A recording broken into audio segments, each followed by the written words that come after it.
तो यहाँ पर आप देख सकते हैं कि हमारे पास है आउटडोर यूनिट। हम बात करने वाले हैं कि स्प्लिट एसी में गैस कंप्लीट होता है फिर भी कूलिंग नहीं कर रहा है सिस्टम। हर साल गैस डलवाना पड़ता है। इसका क्या रीज़न है और सिस्टम में गैस कंप्लीट होते हुए भी कूलिंग नहीं कर रहा है सिस्टम। तो चलिए इस टॉपिक पर हम बात करते हैं। कंप्लीट हम समझते हैं कि अगर कूलिंग नहीं कर रहा है, गैस कंप्लीट है, तो उसमें क्या क्या रीज़न हो सकता है। उससे पहले मैं बताना चाहूँगा कि अगर आपने चैनल को सब्सक्राइब नहीं किया है तो चैनल को सब्सक्राइब कर लें और बेल आइकन को प्रेस करके ऑल पर क्लिक कर लें ताकि हमारे आने वाली न्यू वीडियो की नोटिफिकेशन आपको मिल पाए और वीडियो को देख पाएँ सबसे पहले। और अगर और भी ज़्यादा डिटेल्स में वीडियो आप देखना चाहते हैं तो आप हमारे फेसबुक पेज पर भी विजिट कर सकते हैं। फेसबुक पेज का लिंक आपको नीचे डिस्क्रिप्शन में मिल जाएगा, वहाँ से क्लिक करके आप हमारे फेसबुक पेज पर भी जा सकते हैं। फेसबुक पर भी वीडियो को देख सकते हैं।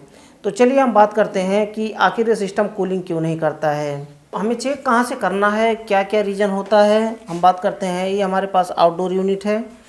यहाँ पर देखिए ये कंडेंसर होता है, बैक साइड में कंडेंसर होता है। जो टेक्नीशियन है और जो यूज़र हैं उनके लिए भी काफ़ी यूजफुल होने वाला है कि हर साल कहते हैं गैस डलवाना पड़ता है सिस्टम में। ये हमारे पास आउटडोर यूनिट है जिसका ये पीछे की साइड में जाली होती है, कंडेंसर होता है, सामने फ़ैन मोटर होता है, फ़ैन, और यहाँ पे कंप्रेसर होता है। ये हमारा सक्शन लाइन होता है, ये मोटा वाला पाइप जहाँ से रेफ्रिजरेंट रिसीव होता है, और यहाँ से रेफ्रिजरेंट आउट होता है जो कि जिसे हम लिक्विड लाइन या फिर डिस्चार्ज लाइन कहते हैं। ये होता है हमारा सिस्टम में आउटडोर यूनिट में। अगर यह कंडेंसर जो है, कंडेंसर जो जाली होती है, अगर यह गंदा रहेगा तो इसके वजह से भी कूलिंग सिस्टम नहीं करता है। अब पता कैसे चलेगा कि इतना ज़्यादा गंदा होता है। वैसे तो 3 महीने में 4 महीने में सर्विस होना होता है इसी का। जब ये जाली गंदा होता है ना तो इसकी वजह से कूलिंग नहीं होता है। क्यों? क्योंकि रेफ्रिजरेंट यहाँ पर आकर के हाई प्रेशर में होता है, रेफ्रिजरेंट का स्टोर यहाँ पर ज़्यादा होता है और इस गर्मी को निकालने के लिए ये फ़ैन काम नहीं कर पाता है। कैसे? जब ये जाली गंदा रहेगा तो इसके वजह से सामने से फ़ैन जो है ना ये गर्म हवा फेंकता है। अब गर्म हवा कैसे फेंकता है और यहाँ पर गर्मी कैसे होता है और रूम में कूलिंग कैसे होता है, इसके ऊपर ऑलरेडी मैं कंप्लीट वीडियो बना चुका हूँ। अगर उस वीडियो को आपने नहीं देखा है तो नीचे डिस्क्रिप्शन में आपको लिंक मिल जाएगा, वहाँ से क्लिक करके काफ़ी इंपॉर्टेंट वीडियो डिस्क्रिप्शन में मिल जाएंगे, वहाँ से क्लिक करके वीडियो को देख सकते हैं। तो यहाँ पर होता है कि ये कंडेंसर होता है, यहाँ पर हाई प्रेशर होता है। हाई प्रेशर होने की वजह से यहाँ पर गर्म होता है। अब गर्म कैसे होता है, ठंडा कैसे होता है, इसके ऊपर मैं वीडियो बना चुका हूँ, नीचे डिस्क्रिप्शन में आपको एक एक वीडियो चेकआउट कर सकते हैं। तो ये गर्म हवा फेंकता है। अगर ये फ़ैन नहीं चल रहा होगा या फिर स्लो चल रहा होगा तो इसके वजह से भी रूम में कूलिंग नहीं होता है। इसको ध्यान में रखिए कि अगर ये स्लो चल रहा है या फिर नहीं चल रहा है तो कूलिंग नहीं होगा रूम में। अब ये स्लो चल रहा है या फिर नहीं चल रहा है, इसका क्या रीज़न होता है, इसके बारे में भी थोड़ा सा हम समझ लेते हैं। इसके ऊपर प्रैक्टिकल वीडियो में बना चुका हूँ कि ये स्लो चलता है या फिर नहीं चलता है। तो इसके लिए आपको कैपेसिटर चेक करना होगा। अगर स्लो चल रहा है तो कैपेसिटर वीक हो सकता है। कैपेसिटर वीक रहेगा तो ये स्लो चलेगा तो रूम में कूलिंग नहीं होगा, क्योंकि यहाँ की गर्मी बाहर नहीं फेंक पाएगा। और गर्मी को बाहर फेंकने के लिए ही, कंडेंसर में जो गर्मी होती है उसको बाहर फेंकने के लिए ही फ़ैन मोटर लगाया जाता है। स्टेप बाय स्टेप कंप्लीट मैं बताऊंगा कि कूलिंग रूम में क्यों नहीं होता है। तो अगर गैस कंप्लीट है तो, अगर गैस कम है तो पहले उसमें रिफ़िल करना होगा, गैस को कंप्लीट करना होगा। अब प्रेशर कितना होता है, R22 का प्रेशर, और R410 का, R32 को, R290 का प्रेशर कितना होता है ऑलरेडी मैं वीडियो बना चुका हूँ, या फिर नीचे डिस्क्रिप्शन में आपको वेबसाइट का लिंक दे दूँगा, वहाँ पर क्लिक करके आप जा करके फ़ाइल को डाउनलोड कर सकते हैं कि कितना प्रेशर कौन से रेफ्रिजरेंट में होता है।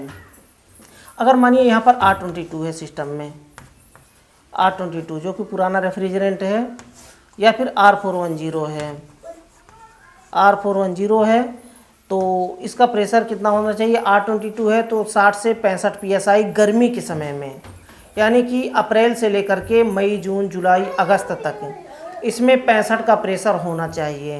60 से 65 का प्रेशर होना चाहिए, जितने में एम्पियर मेंटेन हो जाए।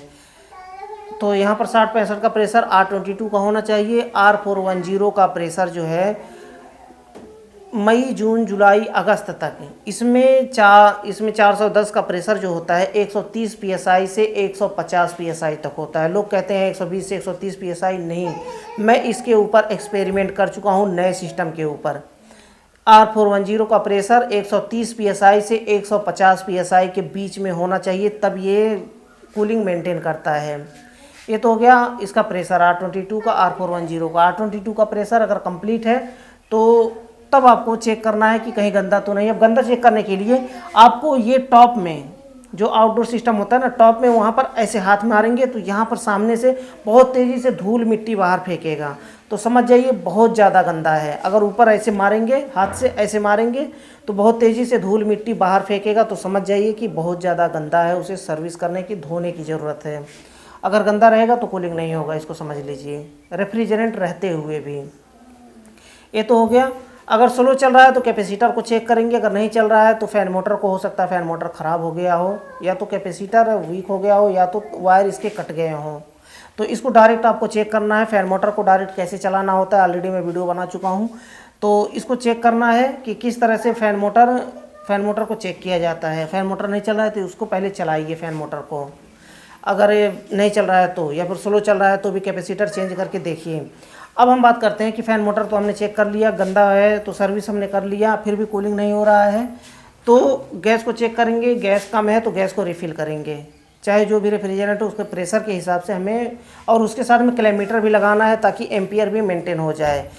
क्यों एम्पियर में किलोमीटर लगाने के लिए क्यों कह रहा हूँ, क्योंकि इसमें क्या होता है कि अगर मानिए कि आपने बिना किलोमीटर लगाए आपने गैस कंप्लीट कर दिया, R22 आपने 60 से 65 PSI कर दिया, R410 का प्रेशर आपने 130 से 150 PSI कर दिया, किलोमीटर आपने नहीं लगाया, तो आपको कैसे पता चलेगा कि एम्पियर कम ले रहा है। हो सकता है कि कंप्रेसर का पंपिंग लॉस हो, पंपिंग डाउन हो, तो पंपिंग डाउन के लिए आपको किलोमीटर और गेज दोनों एक साथ में लगाना है। अब इसमें कैसे पहचान होती है कि कंप्रेसर का पंपिंग डाउन है या फिर चोकिंग है। सिस्टम चोकिंग होगा तो भी कूलिंग नहीं करेगा। अब चोकिंग और पंपिंग डाउन का पता कैसे लगाएंगे, किलोमीटर भी साथ में लगाएंगे, गेज भी साथ में लगाएंगे सिस्टम में। अब यहाँ पर आप चेक करेंगे, अगर मानिए कि आपने R22 का प्रेशर 60 से 65 PSI कर दिया है और आपका जो एम्पियर लेना चाहिए 8 से 11 एम्पियर, 9 से 11 एम्पियर लेना चाहिए, और वह एम्पियर 5 एम्पियर ले रहा है, तो आप क्या समझेंगे। अगर 5 एम्पियर ले रहा है और 5 एम्पियर 4 एम्पियर ले रहा है और 60 से 65 PSI है, तो डायरेक्टली आपको समझ लेना है कि कंप्रेसर की पंपिंग लॉस है। इससे ये पता चलता है। अगर मानिए कि एम्पियर भी आपका कंप्लीट है और गैस भी आपने 60-65 PSI कर दिया है, फिर तब ऐसे में क्या होगा कि अगर उसमें चोकिंग रहेगा सिस्टम में तो कंप्रेसर थोड़ी देर चलेगा, थोड़ी देर के बाद ट्रिप हो जाएगा, गर्म होकर के कंप्रेसर हीटअप होकर के ट्रिप हो जाएगा। तो आपको यहाँ पर पहचान करना है कि चोकिंग है या फिर पंपिंग लॉस है। अगर एम्पियर कम ले रहा है और रेफ्रिजरेंट का प्रेशर बराबर बता रहा है, सही बता रहा है, तो समझ जाइए कि सिस्टम का जो कंप्रेसर का पंपिंग है वो लॉस है। पंपिंग को कैसे चेक किया जाता है ऑलरेडी मैं वीडियो बना चुका हूँ कि पंपिंग कैसे चेक किया जाता है। अब हम बात करते हैं कि अगर चोकिंग है सिस्टम, तो चोकिंग कहाँ पे होता है। यहाँ पर ये कंडेंसर है, कंडेंसर के आउटपुट पर यहाँ पर कैपिलरी लगी होती है, इस तरह से फिल्टर और कैपिलरी लगी होती है। अब यहाँ पर फिल्टर, जो एयर फिल्टर, वो फिल्टर होता है ना, जो ड्रायर फिल्टर कहते हैं, फिल्टर कहते हैं उसे, वहाँ पर फिल्टर में जाली होती है पतली सी, वहाँ पर जाकर के कचरा धूल मिट्टी जाकर के जम जाता है, लिक्विड जाकर के जम जाता है, जिसकी वजह से रेफ्रिजरेंट पास नहीं हो पाता है। अब रेफ्रिजरेंट अगर पास नहीं हो पाएगा तो वहाँ पर जाहिर सी बात है कि रेफ्रिजरेंट का जमाव यहाँ पर ज़्यादा होगा और इसके साथ में कंप्रेसर ओवरहीट होगा, ओवरहीट होकर के ट्रिप हो जाएगा। इससे ये होता है। तो चोकिंग होगा तो यहाँ पर जो सक्शन प्रेशर है, आप गैस डालते जाएंगे, गैस डालते जाएंगे, इसकी पहचान यही है कि गैस डालते जाएंगे, गैस डालते जाएंगे, लेकिन वो मेंटेन नहीं होगा गैस। अगर R22 है सिस्टम में तो 40 PSI 50 PSI से ऊपर नहीं जाएगा। कुछ लोग कहते हैं कि गैस पूरा नहीं ले रहा है सिस्टम, अगर गैस नहीं ले रहा है तो धक्का मारने की ज़रूरत नहीं है। कुछ लोग क्या करते हैं कि अगर सिस्टम गैस नहीं ले रहा है तो सिलेंडर को उल्टा करते हैं, उल्टा करके धक्का मार करके गैस डालते हैं। ऐसा नहीं करना चाहिए। अगर गर्मी का समय है तो गर्मी में सिलेंडर उल्टा करने की ज़रूरत नहीं है, सिलेंडर सीधा करके आप गैस चार्ज करेंगे, कंप्लीट गैस ले लेगा 60 PSI 65 PSI तक। तो यहाँ पर अगर गैस नहीं ले रहा है 40 से ऊपर, 50 से ऊपर, तो समझ जाइए कि सिस्टम में चोकिंग है। तो कैपिलरी आपको रिप्लेस करने की ज़रूरत है, कैपिलरी, और आपको सिस्टम फ्लश करने की ज़रूरत है। फ्लश कर देंगे सिस्टम और अच्छे से वैक्यूम करके गैस चार्ज करेंगे तो खड़े सिलेंडर में अच्छे से गैस ले लेगा। तो इससे ये होता है, चोकिंग होगा तो भी कूलिंग नहीं करेगा। ये तो आउटडोर की बात हो गई। आउटडोर में फैन मोटर चेक करना है, गैस चेक करना है, चोकिंग चेक करना है, पंपिंग चेक करना है आउटडोर में। इनडोर में आपको अगर ब्लोअर नहीं चल रहा होगा या फिर स्लो चल रहा होगा तो उसके वजह से भी रूम में कूलिंग नहीं होती है, भले ही गैस कंप्लीट हो। तो ऐसे में क्या होता है, अगर रूम में अगर ब्लोअर उसका स्लो चल रहा है या फिर नहीं चल रहा है तो कूलिंग कॉइल के ऊपर कभी भी आप देखेंगे कूलिंग कॉइल के ऊपर आइस जमता है। अगर आइस जम रहा है तो समझ जाइए कि या तो गैस कम है, ये एक पहचान होती है टेक्नीशियन की। इससे आप पहचान पाते हैं, देख करके आपको पहचान पाते हैं कि इसमें क्या प्रॉब्लम है सिस्टम में। इसलिए ऑलरेडी मैं एक वीडियो बना चुका हूँ, लंबा सा लगभग 25 मिनट का वीडियो है। उस वीडियो को डिस्क्रिप्शन में लिंक मिल जाएगा, वहाँ से क्लिक करके आप वीडियो को देख लीजिए और समझ लीजिए एक एक पॉइंट को कि खड़े होकर के आप कैसे पहचान सकते हैं बिना किलोमीटर बिना गेज लगाए कि सिस्टम में क्या प्रॉब्लम है। तो आप देखेंगे उसमें अगर कूलिंग कॉइल के ऊपर आइस आ रहा है तो समझ जाइए कि गैस कम है या फिर ब्लोअर की स्पीड कम है। अगर कूलिंग कॉइल गंदा होगा तो उसकी वजह से भी आइस आता है सिस्टम पे। कूलिंग इंडोर के ऊपर, इंडोर जो कूलिंग कॉइल हो उसके ऊपर आइस आता है, तो इससे ये पता चलता है।